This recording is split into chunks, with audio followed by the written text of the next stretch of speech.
when you want to get off the darkest ground. But gravity pulls you straight down. Earth from a bird's eye view.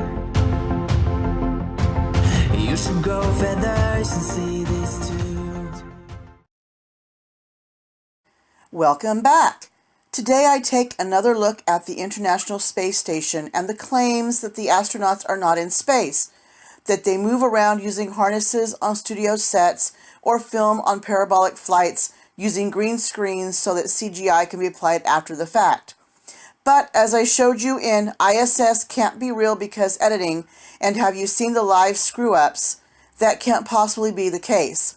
With the help of OK Go Upside Down Inside Out BTS How We Did It, I will show further evidence that the International Space Station is not fake and that it is in low Earth orbit as we speak.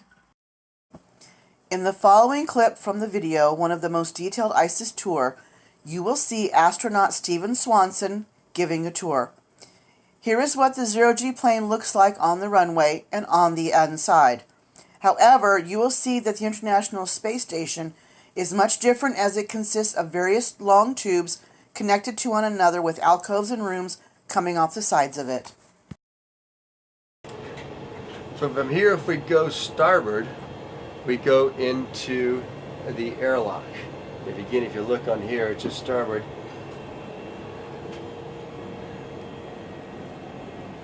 That right there is the airlock, and there's two parts to the airlock.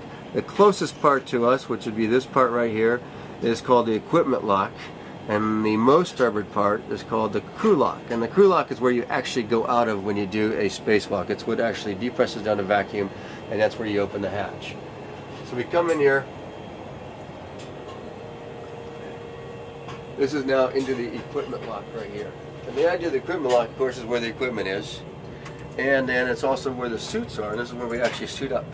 And we have these little structures right here that the suits are on. And they're called ADAs, which is an acronym, and I don't even know what it stands for, but it's an acronym, EDDA. But that's where the suits are on, and we actually have them on here when we get in. We can pop off basically the pants, put the pants on, and we climb up in here with the helmet off, and we get on in the suit, and we're all ready to go. The person who's helping us get the suit up will take us off and stick us in to the crew lock over here, which again right now it was full of a bunch of stuff. And then but that would be empty, of course, for an actual spacewalk. We close this hatch right here and depress this part out to vacuum, and open the hatches down that way is where the hatch is where you open. You can see there's all sorts of equipment we have. This is good in stowage right now because we're not going to do a spacewalk for a little bit. So we just have it more stowed right now for everything on the spacewalk side.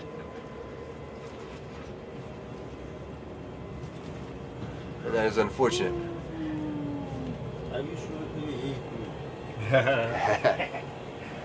If you go down from here, which would be nadir in our speak, it's hard to show on this guy because you really can't see it. So basically we're at the lab and then we're going down towards Earth. If you look at it that way. So it doesn't really show it on here because it's blocked by the node 2. But if you go down right here, so we would be going from node 1 down nadir. This is actually called the PMM. And that's really us too, is a big stowage area. What we have down here is just pure stowage. That's what it's for. And we have all our supplies, food, extra equipment, other stuff like that that we need to have for months on board in case another vehicle doesn't come to resupply us. We need a bunch of equipment. So you can kind of look at that and see that that's just a bunch of stowage area. And it's also where we keep our trash. You know, we just can't throw the trash out on the curb every week up here, so we have to keep it. And last time when Cygnus left, it had about we had about 25 bags worth of trash that we threw out. And the bags are pretty good sized bags. They're like big, think of big hefty bags of trash that we threw out on Cygnus. So that's where we have to keep that. Besides our new stuff, we have to also keep trash down there too. If we go to the port side, I think you can see that on here. The port side is called node 3, and again it's very similar to node 1 and 2, and it's not even on this picture.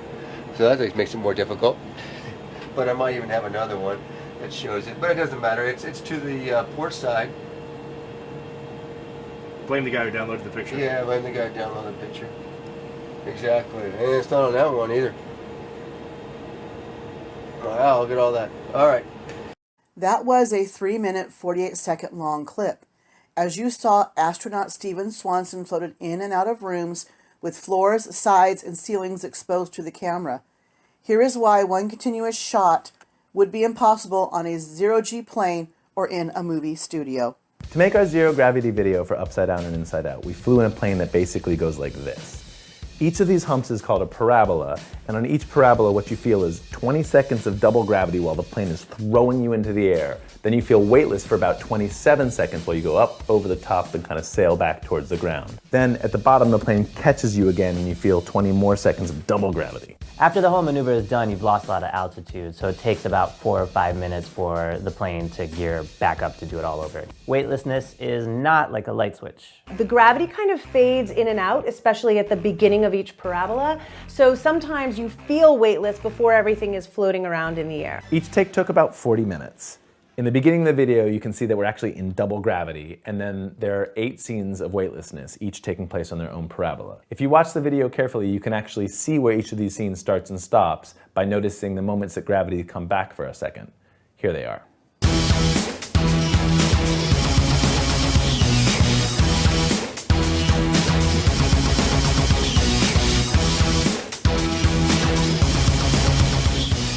The following clip is from Fire in Zero-G. It illustrates what happens during a zero-G flight and the effects it has on one's body. Instead, the plane starts climbing at a steadily increasing angle. With no windows inside, it's impossible to tell that this is happening, and all you feel is pressed into the floor with a force 1.8 times your body weight. This is because the plane's acceleration is directed upwards and perpendicular to the floor, and it makes standing very difficult. Not only are you nearly twice as heavy, all the blood drains from your head and into your feet, which made me pretty dizzy. So weak! Lying on your back is much more comfortable, and we're advised not to move our heads around and look straight ahead, because in hyper-G, our vestibular system is hypersensitive to movement, which can lead to motion sickness, and that's why this is sometimes called the vomit comet. Once the plane is climbing at about 50 degrees, the engines are ramped down and the plane is put into a parabolic trajectory. It's at this point that you start experiencing weightlessness. I can feel myself getting lighter. Whoa, that is such a strange feeling. That is so weird. The plane and you are still moving upward, but you are accelerating downward. There's Diana. She's the physics girl. Then the plane peaks and starts speeding up again towards the Earth. This is totally strange. The whole time, the plane is accelerating toward Earth with the same acceleration as a free-falling object in vacuum. The pilots have to very skillfully adjust the thrust to perfectly balance air resistance and maintain exactly this acceleration. Okay. Oh my goodness. After 22 seconds of weightlessness, the pilots pull out of the dive, again subjecting us to hyper-G as the plane accelerates upwards. In total, we performed 13 of these zero-G parabolas, plus 1 Martian gravity and 2 moon gravity parabolas. Okay. Amazing things can be done with CGI and green screen technology these days, but filming in one continuous shot is very, very rare in movies and on TV, as it takes a lot of rehearsal time to get it exactly right. Time is a luxury on Earth, but on the ISS it is precious, as they have other more important work that needs to be done, and not an infinite amount of time to do it.